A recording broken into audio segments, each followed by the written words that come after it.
은혜로운 찬양과 은혜로운 기도로 은혜로운 말씀으로 이어지기를 바랍니다. 고린도전서 10장 14절에서 22절입니다.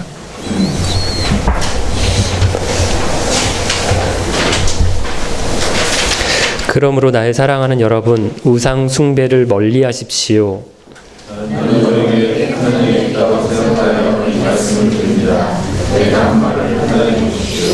우리가 축복하는 축복의 잔이 그리스도의 피에 참여하는 것이 아니란 말입니까? 또 우리가 나누어 먹는 빵이 그리스도의 몸에 참여하는 것이 아니란 말입니까?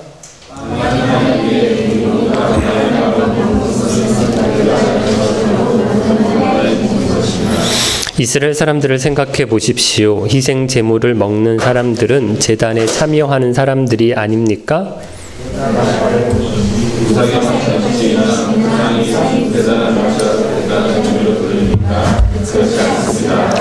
사람들이 제단에 바치는 것은 귀신에게 바치는 것이지 하나님께 바치는 것이 아닙니다. 나는 여러분들이 귀신과 사귀는 사람이 되는 것을 원하지 않습니다.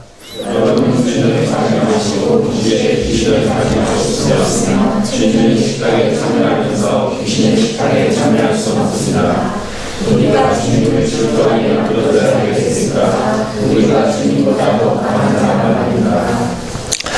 고린도전서 8장부터 우상 제물로 드려진 음식을 먹는 문제에 대해서 이야기를 하는 중인데요.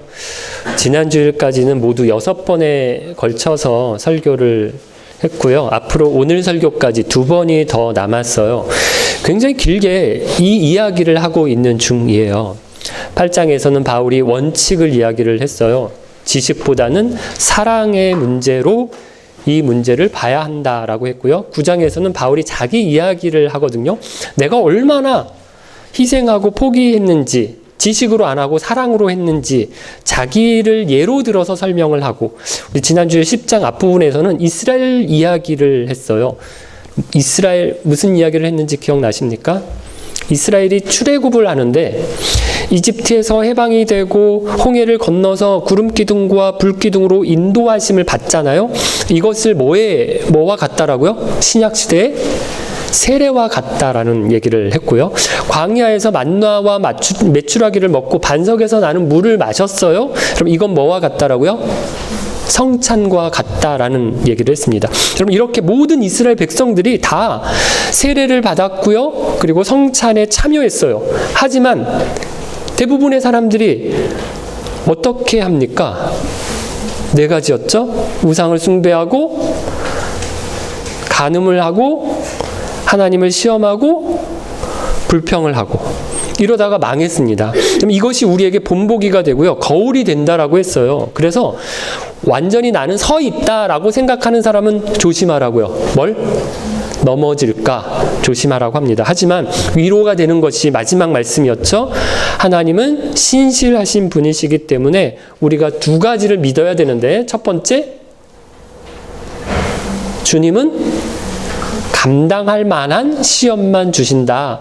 내가 지나갈 수 있는, 통과할 수 있는 시험이야 라고 믿어야 되고요. 2번째, 내가 이거 시험을 어려워하고 힘들어하면 어떻게 하신다고요? 하나님이 피할 길을 열어주신다 라고 얘기를 했습니다. 그래서 시험에 걸려서 우리가, 저와 여러분이 넘어지지 마시고 더 단단해지고 견고해지자 믿음으로 그런 말씀을 드렸습니다. 오늘 본문은 다시 우상에게 바쳐진 음식 문제를 다루는데요. 14절입니다. 읽어볼까요? 14절. 그러므로 나의 사랑하는 여러분, 우상 숭배를 멀리 하십시오. 14절을 뭐로 시작합니까? 그러므로 나의 사랑하는 여러분이라고 시작하는데 무슨 뜻이에요? 결론이라는 얘기예요. 왜 제 설교도 결론을 이야기할 때 제가 관용구처럼 하잖아요. 사랑하는 기쁜 가족 여러분. 그럼 이 이야기가 설교 중에 나오면 이제 김 목사 설교가 5분 안에 마친다. 이렇게 생각하시면 거의 틀림없어요. 그러니까 지금 결론을 얘기하고 있는 거예요. 바울도 8장에서 우상 제물에 대한 이야기를 쭉 이어왔잖아요. 8장부터 자기 이야기를 하고, 지난주에는 이스라엘의 이야기를 하면서 좋은 본을 자기 이야기를 통해서 했어요. 그리고 나쁜 본을 이스라엘 백성들의 이야기를 하면서 했어요. 그렇게 경고하고 난 다음에 이제 이 이야기에 대한 결론을 내리려고 하는 겁니다. 그래서 그러므로 나의 사랑하는 여러분이라고 말한 건데요. 그런데 그 다음에 뭐라고 하는가 하면 우상 숭배를 멀리하라고 합니다. 그럼 지금 무슨 문제를 다루고 있어요? 우상에게 바쳐진 음식 이야기를 하는 중이에요. 그러면 무슨 이야기를 해야 됩니까? 결론에서 음식 이야기를 해야 돼요. 그래서 음식을 먹지 말라라고 하는 이야기를 할 것 같으면 우상에게 바쳐진 음식을 멀리 하십시오. 이렇게 말해야 될 것 같아요. 그런데 뭐라고 얘기해요? 우상 숭배를 멀리 하라고 합니다. 그럼 왜 이렇게 할까요? 같다는 거예요. 우상에게 바쳐진 음식을 먹는 거나 우상을 섬기고 숭배하는 거나 같다라는 말입니다. 15절. 바울이 이게 왜 같은지를 설명을 하려고 하는데 이게 이해하기가 쉽지 않아요. 그래서 뭐라고 얘기하냐면 판단력이 있다고 생각해서 내가 이 말씀을 드리는 거다 이러면서 내가 하는 말을 잘 듣고 잘 따라와야 이해할 수 있을 거다. 그러니까 알아듣기가 어려우니까 정신 바짝 차리고 다음 이야기를 잘 들어. 이런 얘기를 하는 거거든요. 여러분도 준비되셨죠? 정신을 바짝 차리셔야 되는데 그런데 제가 말씀을 준비하면서 보니까 그렇게 또 어려운 이야기는 아닌 것 같아요. 우리 깊은 교회 수준에서는 충분히 이해할 만한 일인데 바울이 볼 때 고린도 교회 수준에서는 좀 이해하기 어렵다라고 생각한 것 같거든요. 그럼 바울이 우상 제물을 먹는 게 우상 숭배와 같다는 말을 설명하려고 하면서 두 가지 예를 드는데요. 첫 번째는 신약 시대에 교회에서 행하는 성찬이에요. 16절, 17절 말씀인데 우선 16절 말씀을 보면 같이 읽어볼게요. 우리가 축복하는 축복의 잔이 그리스도의 피에 참여하는 것이 아니란 말입니까? 또 우리가 나누어 먹는 빵이 그리스도의 몸에 참여하는 것이 아니란 말입니까? 그럼 이렇게 묻는데 다 무슨 뜻인가요? 참여하는 것이 아니란 말입니까? 이렇게 묻는 건 무슨 뜻이에요? 참여하는 거다라는 말을 강조하는 겁니다. 여러분 축복의 잔이라고 얘기한 건 잔에 참여하는 것이 축복이라는 말이에요. 왜 그렇습니까? 우리가 그리스도의 피로 죄에서 깨끗하게 되었어요. 이게 축복이에요. 그래서 축복의 잔을 마신다라는 것은 곧 무슨 의미냐면 그리스도의 피에 참여하는 거라는 겁니다. 그럼 여기 참여하다라고 하는 말이 원어로는 무슨 말인가 하면 코이노니아래요. 코이노니아가 무슨 뜻이에요? 교통, 교제, 연결, 섬김, 나눔, 사랑. 이게 다 성경 원어에는 코이노니아라고 써져 있는 말을 한국말로 옮기면서 여러 다양한 언어로, 단어로 바꾼 거거든요. 그러니까 여러분, 우리가 성찬의 잔을 마시면 그리스도의 피에 뭐라고요? 코이노니아, 연결된다라는 거예요. 마찬가지로 성찬의 빵을 나누어 먹는 것도 그리스도의 몸에 그걸 먹는 순간 그리스도의 몸과 코이노니아 연결이 되는 거다라는 겁니다. 그럼 이렇게 이게 어떻게 보면 굉장히 신비스러운 일이에요. 나는 그냥 잔을 마신 거고 그냥 빵을 먹은 건데 그게 그리스도의 피를 마시고 그리스도의 살을 먹은 거라는 얘기예요. 이거 안 믿는 사람들이 보면 예수 믿는 사람들은 무슨 식인종인가? 그러니까 살을 먹고 피를 마신다고 하니까 이런 생각 들 거예요. 그리고 진짜 로마 시대 때 이것 때문에 그리스도인들을 박해하는 이유가 됐거든요. 쟤네들은 살을 먹고 피를 마신다라고 하는 것을 구실 삼아서 기독교를 로마가 박해했대요. 그런데 성찬에는 실제로 이런 의미가 있어요. 그리스도께서 십자가에서 흘리신 피와 찢으셨던 그 살에 내가 참여하는 거예요. 그리스도의 십자가에 내가 연결이 되는 겁니다. 그럼 17절 말씀도 읽어볼까요? 빵이 하나이기에 우리 모두가 하나의 빵을 먹는 것은 우리가 여럿이라도 모두 하나의 몸인 것입니다. 성찬이 갖는 또 하나의 의미인데요. 제가 성찬을 할 때마다 꼭 이 두 가지 의미를 말씀드리고 성찬 예식을 행하거든요. 첫 번째는 앞에서 말씀드린 것처럼 내가 예수 그리스도와 연결이 되는 거예요. 나를 위해서 피 흘리시고 살을 찢으신 예수님의 십자가 은혜를 내가 경험하는 행위고요. 그런데 성찬에는 또 다른 의미가 있어요. 나와 예수님과의 관계만을 나타내는 게 아니라 한 잔을 마시고 한나의 빵을 먹으면서 우리가 예수 그리스도 안에서 하나인 것을 고백하는 거예요. 그래서 제가 빵을 받고 잔을 나눠드린 다음에 꼭 무슨 멘트를 드립니까? 그래서 빵을 받으신 분은, 그 잔을 받으신 분은 다른 형제와 자매들이 다 받으신 후에 함께 들도록 하겠습니다. 라고 해서 먼저 받은 분도 이렇게 받자마자 먹지 않게 하고 기다렸다가 우리가 다 함께 먹고 마시도록 하잖아요. 여러분, 이게 조금이라도 이 의미를 마음에 새기자고 이렇게 하는 거예요. 우리가 다 다른 사람들이지만 그리스도의 한 몸에 참여한 사람들, 하나라는 거예요. 여러분, 윌리엄 템플이라는 성공의 주교가 이런 말을 했는데요. 기독교는 모든 종교 중에서 가장 물질적이다라고 했어요. 기독교는 뭐라고요? 물질적이래요. 그럼 얼핏 들으면 잘 이해가 안 되는데요. 기독교만큼 영적인 것에 대해서 많이 말하는 종교가 어디 있어요? 하나님도 영이시다라고 얘기를 해서 안 보이잖아요. 우리가 믿는 믿음도 안 보여요. 하나님 나라도 안 보이고 천사도 우리의 영혼도 영에 대한 것 천지를 얘기를 하고 있어요. 기독교가 그런데도 불구하고 가장 물질적이라고 하니까 이거 이상해요. 그런데 생각해 보세요. 하나님이 육신의 몸을 입고 세상에 오셨어요. 곧 크리스마스인데 아기 예수로 이 땅에 오셔서 우리랑 똑같이 사셨어요. 먹고 마시고 굶주리시고 땀 흘려서 일하시고 때로는 웃으시고 우시고 그렇게 물질의 세계에서 사람들과 우리와 여느 사람들과 똑같이 사셨어요. 그러시다가 마지막에 고통 중에 십자가에 달려 돌아가시잖아요. 그리고 다시 부활하셨는데 우리 부활주일날 계속 강조하는 겁니다. 뭐가 부활하셨어요? 예수님의 영혼만 부활하신 게 아니에요. 예수님의 몸이 부활하셨어요.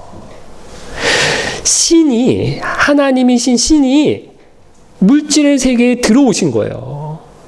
이렇게까지 물질적인 종교가 어디 있냐는 겁니다.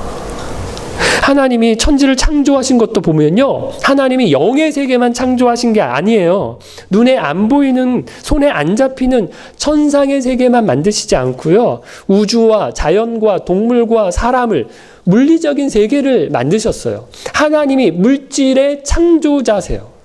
그리고 예수님도 주기도문에서 이렇게 기도하라고 기도를 가르쳐 주시면서 뭐라고 하십니까? 뜻이 하늘에서 이룬 것처럼 뭐라고요? 땅에서도, 이 물질의 세계에서도 이루어져야 된다라고 기도하라고 하시거든요. 물질 가운데 하나님의 뜻이 나타나도록 기도하라는 거예요. 여러분, 잔을 마시고 빵을 먹는 것이 굉장히 물질적인 행위예요. 그런데 그 물질적인 행위 안에 어떤 의미가 들어있다라고요? 그리스도의 피와 그리스도의 몸에 참여함으로 하나가 되는 신비가 있다라는 거예요. 그래서 성찬을 하실 때 그냥 먹고 마시는 것이 아니에요. 그리스도와 연결이 되는 행위를 하고 있는 겁니다. 저희가 성찬을 짝수달 첫째 주일에 하는데 성찬이 있을 때마다 저희가 주보에 미리 안내를 드려요. 한 주간 전에 알려드려요. 준비하고 오시라는 건데요. 여러분, 그냥 먹고 마시는 거면 준비할 게 뭐가 있어요? 그것도 요만큼씩 주는데 그거 먹는다고 내가 뭐 안 먹고 오거나 뭐 이럴 이유가 없어요. 근데 여러분, 뭘 준비하라는 거예요? 그리스도의 몸에 코이노니아 하는 거기 때문에 내가 한 주간 마음으로 기도로 준비하고 와야 한다라는 겁니다. 여러분, 이건 세례도 마찬가지인데 물질적인 것으로 보면 세례는 그냥 목사님이 물 한 방 이렇게 손에 찍어가지고 이렇게 발라주는 것에 불과해요. 그런데 여기에 신비가 있잖아요. 우리가 죄로 인해서 죽고 예수 그리스도로 인해서 다시 살았다라고 하는 의미가 그 안에 들어있는 겁니다. 여러분, 예배도 마찬가지인데 그냥 뭐 예배가 공연을 보거나 그냥 강의를 듣는 행위가 아니에요. 기도를 하고 찬양을 부르고 말씀을 듣고 헌금을 하는 이 물질적인 행위 하나하나에 하나님을 만나는 체험이 들어와 있는 거예요. 코이노니아가 있는 거예요. 18절을, 여러분 이건 신약의 성찬만 아니라 구약의 이스라엘 백성들이 드렸던 제사도 마찬가지인데요. 모든 제사가 다 제물을 먹는 건 아니에요. 속죄제 같은 경우에는 제물을 다 태워서, 고기를 태워서 드렸고요. 일반적인 제사는 제사장들만 그 제물을 먹도록 했어요. 하지만 화목 제물 같은 경우에는 모든 백성들이 그 고기를 나눠 먹도록 했거든요. 이것이 뭐라고요? 제사의 한 부분이라는 거예요. 같이 먹는 행위 자체도. 그래서 희생 제물을 먹는 사람들은 뭐라고 되어 있습니까? 18절, 다 제단에 참여하는 예배자들로 먹었다라는 거거든요. 19절, 하지만 바울이 말하려고 하는 게 이건 아닌데, 우상에 바친 음식이나 그 우상이나, 그럼 이게 무슨 대단한 것이 된다라는 말은 아니라는 겁니다. 그렇잖아요. 바울이 이미 8장이었나요? 이 이야기를 했어요. 음식은 그냥 음식이지, 그거 먹는다고, 그리고 그거 안 먹는다고 하나님과의 관계에 어떤 영향을 이렇게 더 가까워지고 더 멀어지고 하는 거 아니다라는 얘기 했고요. 우상도 그냥 우상이 뭐예요? 돌이고 나무고 장신구지, 그게 신이고 뭐 그게 능력이 있고 그게 뭐 아니다라는 거예요. 오직 신은 하나님 한 분뿐이다 라는 얘기했어요. 그런데 문제는 뭔가요? 음식이나 우상은 그냥 물질일 뿐이에요. 하지만 음식이나 우상 뒤에서 사단의 휘하에 있는 귀신들이 악한 세력으로 행사할 수 있다라는 거예요. 귀신의 역사가 있을 수 있다라는 거예요. 그래서 20절, 사람들이 제단에 바치는 것은 귀신에게 바치는 거고요. 제단에 바쳐진 음식을 먹는 것은 귀신에 참여하는 거예요. 귀신과 사귀는 행위라는 거예요. 귀신과 코이노니아 하는 중이라는 거예요. 신약에서 성찬에 참여해서 포도주와 빵을 먹는 것이 그리스도의 몸에 코이노니아 하는 것이고, 구약에서 제사를 드리면서 희생 제물을 먹는 것이 제단에 코이노니아 하는 것과 같은 거잖아요. 그러니까 우상에게 바쳐진 음식을 먹는 것도 같은 의미라는 거예요. 귀신과 코이노니아, 연결되는 행위라고 하는 겁니다. 21절, 그러므로 주님의 잔을 마시면서 동시에 귀신의 잔을 마실 수 없고요. 주님의 식탁에 참여하면서 귀신의 빵을 먹는 것이, 같이 앉아서 귀신의 식탁에 앉아서 음식을 먹을 수 없어요. 예수님도 이 말씀하셨는데, 사람이 두 주인을 겸하여 섬길 수 없느니라 말씀하셨거든요. 하나님도 섬기고 우상도 섬기고 둘 다 섬길 수 없다라는 겁니다. 여러분, 구약을 보면 북이스라엘 나라도 그렇고 남유다도 다 망하는데, 북이스라엘 나라는 아시리아라고 하는 나라한테 멸망하고 남유다는 바벨로니아에게 멸망을 당해서 포로로 잡혀가요. 그런데 이걸 선지자들이 미리 계속해서 왕과 백성들에게 나타나서 얘기했어요. 너희들 이러다가 망한다, 심판받는다, 포로로 잡혀간다 예언했어요. 그런데 사람들이, 백성들이 믿지를 않아요. 왜 믿지 않았는가 하면 자기들이 하나님을 안 섬긴 적이 없어요. 안식일에 가서 제사를 드리고 예배를 하고, 절기마다 성전에 예루살렘에 모여서 절기를 지키고, 정결법에 따라서 먹을 음식 안 먹을 음식 구별해서 잘 챙겨서 먹고, 기도도 열심히 하고, 시간 맞춰서 11조도 엄격하게 준비해서 드리고, 자기들이 할 것을 다 했어요. 그런데 뭔가요? 그러고 나서 또 우상을 섬긴 겁니다. 이걸 안 하고 우상만 섬겼으면, 어이쿠, 우리가 하나님을 떠났네, 버렸네, 하나님이 심판하실 수도 있겠네, 걱정했을 텐데, 이걸 한 거예요. 하나님을 예배하는 행위를 계속해서 했어요. 그리고 나서 뭐 했다고요? 또 우상도 섬긴 겁니다. 호세아서를 봐도요, 기억나세요? 호세아서 우리가 말씀 들었었어요. 너희가 하나님과 결혼해놓고 왜 우상하고 바람이 났냐고 이 이야기를 하고는 거거든요. 호세아서가. 왜 양다리냐고. 관습상 하나님을 섬기는 것을 하면서도 또 우상을 섬기고 있다라는 거예요. 바울이 이게 안 된다는 겁니다. 하나님도 섬기고 우상도 섬기는 게 안 된다라는 거예요. 22절 말씀인데 왜 안 되는가 하면요, 하나님은 질투하시는 분이기 때문입니다. 여러분, 우리는 모를 수 있어요. 그래서 연애를 하고 결혼을 하고 살면서도 이 남자가 나만 좋아하나, 이 여자가 나만 사랑한다, 그럼 우리가 이렇게 생각하고 살거든요. 그런데 하나님은 어떠세요? 다 아시잖아요. 저는 여러분이 이렇게 나와서 예배 시간에 예배를 잘 드리고 있는 것을 보면 믿음이 정말 좋으시다, 이렇게 알아요. 그런데 하나님은 어떠세요? 아니, 저것이 일주일 동안 나한테 1도 관심 없더니 저것 봐라, 제일 잘 믿는 척하네, 이렇게 생각하실 수 있거든요.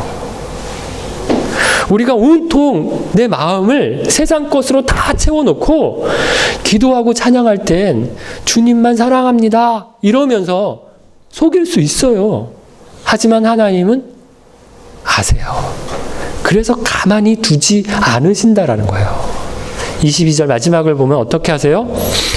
우리가 주님보다 더 강한 자라는 말입니까? 이렇게 묻는데, 마음이 둘로 나눠져서 하나님도 섬기지만 우상도 섬기는 사람들을 하나님이 결국엔 어떻게 하세요? 심판하세요. 우리가 주님보다 강하지 않다라는 것은 주님이 분노하실 때 우리가 주님의 심판을 견딜 수 없다라는 거예요. 또 이 말씀은 교만한 자들에게 하시는 말씀이기도 한데, 우상 제물과 관련해서 자신만만해하는 사람들이 있었잖아요. 야, 우상은 뭐 아무것도 아니고 음식은 그냥 음식일 뿐인데 뭐 다 먹어도 된다, 이렇게 생각하는 사람들을 바울이 8장에서 강한 자라고 얘기를 했거든요. 그런데 이 사람들에게 하는 말입니다. 너희가 뭐라고요? 주님보다 강하냐? 아니라는 거예요. 나는 뭐든지 괜찮다, 너무 그렇게 신앙생활을 율법에 매여서 할 필요가 없다, 이렇게 자신하는 사람들이 있어요. 믿음이 되게 좋은 것 같은데 아니에요. 하나님이 주신 자유를 흥청거리면서 낭비하잖아요. 나중에 된통 당하는 수가 있어요. 저와 여러분이 그렇게 강하지 않아요. 너무 쉽게 세상에 타협합니다. 조금만 힘들어도 믿음을 저버리고요. 게으름 피우다 교회도 빠져요. 조그만한 이익 더 챙겨보려고 거짓말도 하고요. 관계가 틀어지면 하나님도 버려요. 이게 다 예수 잘 믿다가 순식간에 일어나는 일이에요. 저나 여러분이나 다 약한 사람이라는 겁니다. 사랑하는 깊은 가족 여러분, 5분 안에 남았습니다. 우상 제물 먹는 것이 곧 우상 숭배가 될 수 있다는 말씀을 드렸어요. 왜 그렇다고요? 성찬 예식에서 잔을 마시고 빵을 먹는 것이 그리스도에게 참여하는 거고 코이노니하는 거고요. 이스라엘 백성들이 제사 중에 제물의 음식을 나눠서 먹는 것이 곧 제단에 참여하는, 코이노니하는 거였잖아요. 우상에게 바쳐진 음식을 먹는 것도 마찬가지라는 거예요. 귀신과 사귀는 거고 귀신에 참여하는 거라는 거예요. 그럼 우상은 그냥 돌이고 나무고 장신구에 불과하지만 그 뒤에 사단이 역사할 때 우리가 귀신과 코이노니아 할 수 있다라는 거예요. 그래서 음식을 먹는 게 곧 우상 숭배일 수 있다라는 겁니다. 여러분, 오늘날 우리가 집에다가 부처님 모셔놓고 뭐 절하는 사람 없을 거예요. 그죠? 여기서 예배 나오면서 또 집에 가서는 또 불상 앞에서 절하는 사람은 제가 알기로는 없을 것 같아요. 부적을 만들어서 사서 막 이런 데다 꽂아놓고 항상 이렇게 팬티 막 이런 데다 이렇게 쑤셔놓고 이렇게 다니는 사람은 제가 보기에는 없어 보여요. 하지만 더 중요한 곳에 우상을 모셔놓고 섬길 수 있다는 것 아세요? 우리 마음 깊은 곳에, 가장 중요한 곳에 하나님과 우상을 놓고 두 주인을 섬길 수 있어요. 돈, 성공, 이성, 자녀, 건강, 얼마든지 하나님을 섬기면서도 하나님처럼 마음을 다해서 섬길 수 있어요. 여러분, 왜 예배하시나요? 정말 하나님만 높여드리기 원해서 예배하러 나오셨나요? 여러분, 왜 기도하시나요? 정말 하나님의 뜻을 좇아서 살고 싶어서 기도하시는 건가요? 여러분이 시험을 잘 보게 해달라고 기도를 하고 있는데 왜 하나님께서 여러분의 기도를 들어주셔야 하나요? 왜 좋은 대학에 가야 되고 승진하고 성공하고 취업 잘 되게 해 주셔야 하나요? 정말 하나님 때문인가요? 아니면 그 자체가 내 목적인가요? 우리가 얼마나 많이 내 욕심, 내 만족, 내 쾌락, 내 즐거움, 유익이 목적이 되고 하나님은 그냥 그걸 위한 도구가 되어 달라라고 바꿔치기 할 때가 얼마나 많은지 모릅니다. 여러분, 이럴 때 우리는 우상을 섬기는 거예요. 열심히 공부하는 것이 죄가 아니에요. 그런데 그게 하나님보다 내 삶의 목적이 되잖아요? 우상 숭배입니다.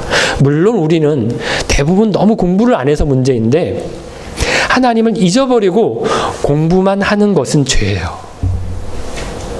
돈 버는 것도 마찬가지예요. 돈 많이 버는 게 죄가 아니에요. 그런데 그게 목적이 되잖아요? 우상 숭배예요. 자녀를 사랑하는 것도 마찬가지인데 사랑해야죠, 자녀. 그런데 자녀가 목적이 되면 우상 숭배입니다. 고린도 교회에 우상을 대놓고 섬기는 사람은 없었어요. 하지만 바울이 볼 때 먹는 걸로 우상 숭배하는 사람들이 있었어요. 자기들은 음식을 먹으면서 이거 우상 숭배하는 거라고 생각한 사람 전혀 없었을 거예요. 전혀 생각하지 못했을 거예요. 생각지도 않은 일에 우상을 숭배한 것입니다. 여러분, 우리가 하루에도 수없이 많은 물리적인 일들을 해요. 먹고 마시고 떠들고 일하고 공부하고 오락하고 텔레비전을 보고 한순간도 멈추지 않고 끊임없이 행동을 하고 있어요. 하나님과 연결이 되면 그것도 예배예요. 우리의 삶이 예배로 드려진다라고 얘기하는 것이 이 의미입니다. 하나님과 연결해서 우리가 텔레비전을 보고 우리가 쉬고 우리가 놀면 그것도 예배가 될 수 있어요. 하지만 우상과 연결이 되면 그 행위 자체가 우상 숭배입니다. 예배 시간만 주님께 드리는 것이 아니라 모든 삶을 통해서 주님만 따라서 살아가시는 저와 여러분 되시기를 바랍니다. 같이 찬양 드리겠습니다.